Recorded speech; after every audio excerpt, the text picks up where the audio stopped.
ज्योतिष शास्त्र में रुचि रखने वाले आप सभी लोगों को मेरा प्रणाम। आज हम जानेंगे चंद्र ग्रह को थोड़ी गहराई से, उसकी ऐसी बातें जो शायद आम जनमानस को नहीं पता हों। तो चलिए शुरू करते हैं।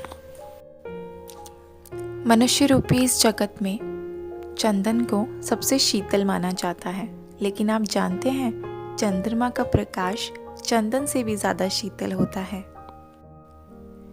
पूर्णिमा के दिन चंद्रमा के सुनहरे प्रकाश में बैठना आपके अंदर चंद्र तत्व को बढ़ाता है, आपके अंदर चंदन जैसी शीतलता लाता है और आपके सौभाग्य में भी वृद्धि करता है। चंद्रमा कर्क राशि का स्वामी होता है, हस्त श्रवण रोहिणी नक्षत्र का अधिपति होता है। ये हमारे मन को काबू में करता है, साथ ही ये हमारी माता से हमारे रिश्तों को बताता है। चंद्रमा चांदी, पृथ्वी, हमारा धन, कपास, फलों का रस, हमारा रक्त का कुछ अंश, गले से लेकर हृदय तक का भाग, ये सब चंद्रमा के अधिपत्य में ही आते हैं। ज्योतिष शास्त्र में चंद्रमा को क्यों इतना महत्वपूर्ण माना जाता है, चलिए इसे और गहराई से जानते हैं। चंद्रमा व्यक्ति का तेज होता है, उसकी सुंदरता उसके सौभाग्य को बढ़ाता है।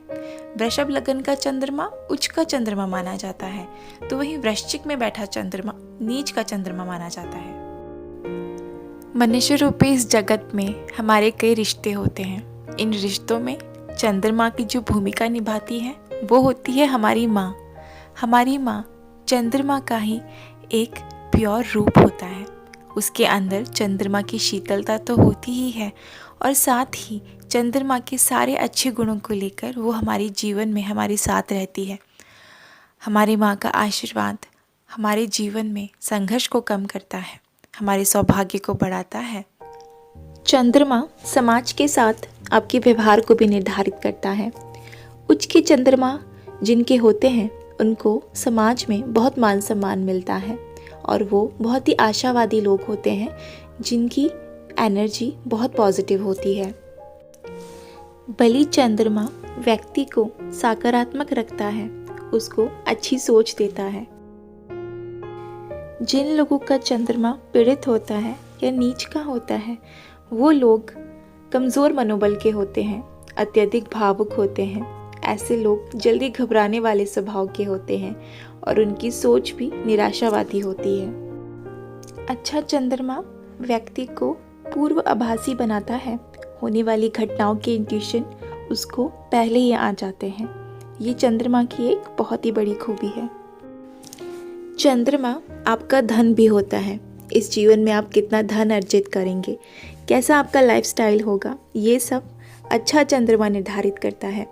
वहीं पीड़ित चंद्रमा आपके घर में धन की कमी रखता है, किसी न किसी रूप में धन आपका कहीं ना कहीं फंस जाता है।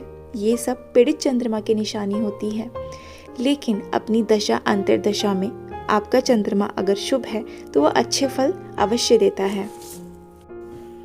अब हम बात करते हैं जब चंद्रमा पीड़ित होता है, उस पे पाप ग्रहों की दृष्टि होती है या चंद्रमा किसी नीच राशि में बैठा होता है तो किन किन चीज़ों का सामना एक मनुष्य को करना होता है। ऐसे लोगों में मानसिक रोग होने की संभावना बहुत ज़्यादा होती है। बाल्यावस्था में मृत्यु का कारक भी अष्टम का चंद्रमा बनता हुआ देखा गया है, अगर वो अशुभ अवस्था में है तो। जीवन में रुकावटों का कारक, आंतरिक भय का कारक, फोबिया, पैनिक अटैक, अहिंसात्मक प्रवृत्ति, डिप्रेशन, पर्सनैलिटी डिसऑर्डर, नींद की बीमारी, ट्रॉमा, ब्लड इन्फेक्शन, पानी से होने वाली बीमारियां, इन सब का कारक एक पीड़ित चंद्रमा ही बनता है। अब हम बात करते हैं कि हम अपनी आने वाली पीढ़ी को एक अच्छा चंद्रमा कैसे दे सकते हैं। इस दुनिया में ज्योतिष शास्त्र में हमें हर चीज़ों का उपाय बताया गया है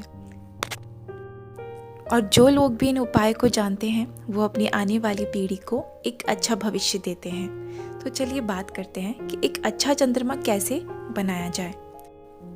चंद्रमा रूपी माता के गर्भ में ही बच्चे के चंद्रमा का निर्माण होना शुरू होता है। जिस समय उस बच्चे में जीवन तत्व आता है उसी दिन से उसके चंद्रमा का निर्माण होना शुरू हो जाता है। चंद्रमा कितने डिग्री का होगा, क्या वो पीड़ित होगा या उच्च का होगा, ये सब चीज़ें माता के गर्भ में ही निर्धारित हो रही होती हैं। इसलिए ये बहुत ही आवश्यक है कि गर्भ अवस्था में जो माता है वो एक प्रसन्न जीवन जिए। गर्भावस्था में पति की और परिवार के अन्य सदस्यों की भी महत्वपूर्ण भूमिका होती है। अगर इन लोगों का व्यवहार अपनी बहू और पत्नी के साथ में बहुत ही सकारात्मक रहता है तो आने वाली पीढ़ी का चंद्रमा एक उच्च का चंद्रमा बन के आता है और उसके जीवन में संघर्ष कम होते हैं। तो वहीं अगर इन लोगों का व्यवहार अपनी बहू या पत्नी के साथ में नकारात्मक रहता है या उसको वो मानसिक तौर पे पीड़ित करते हैं तो इसका प्रभाव बच्चे के चंद्रमा पे पड़ता है और आने वाली पीढ़ी का जीवन संघर्षशील होता है।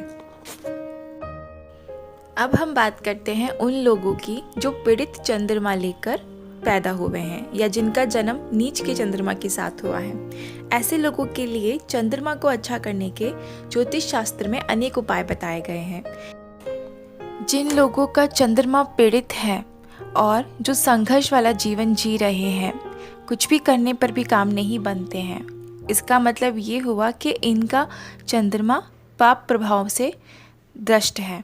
तो ऐसे लोगों को खीर का सेवन सोमवार के दिन करना चाहिए। घास पर नंगे पैर चलना चाहिए। इन लोगों को जल से होने वाली बीमारियां बहुत जल्दी पकड़ती हैं।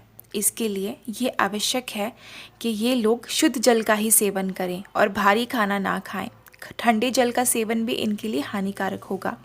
ऐसे लोगों को चांदी के गिलास में पानी पीना चाहिए। चांदी की चेन धारण करनी चाहिए शुक्ल पक्ष के सोमवार वाले दिन। चांदी की अंगूठी भी पहनना इनके लिए शुभ होगा। माथे पर सफ़ेद चंदन का तिलक लगाना भी इनके लिए अच्छा होता है। ओम रुद्राय नमः का जप भी चंद्रमा को बलि करता है। ओम रुद्राय नमः की 5 माला एक दिन में रुद्राक्ष की माला पर जप करें। सोमवार के दिन चावल का दान करें। चंद्रमा को ने अपनी जटाओं में स्थान दिया है, जिसके कारण चंद्रमा को सोम भी कहा जाता है। इसलिए सोमवार को चंद्रमा का दिन भी होता है। इस दिन किया गया जप, इस दिन की गई शिव जी की आराधना चंद्रमा को बलि करने में योगदान देती है। मेरे द्वारा दी गई ज्योतिष संबंधित चंद्रमा की संपूर्ण जानकारी अगर आपको पसंद आई है तो इसको लाइक, शेयर और सब्सक्राइब कीजिए ताकि मेरा वीडियो ज़्यादा से ज़्यादा लोगों तक पहुँचे और अगर वो अपने जीवन में संघर्षों का सामना कर रहे हैं तो उनके कष्ट को कम करने के लिए हम थोड़ा अपना योगदान दे सकें। धन्यवाद।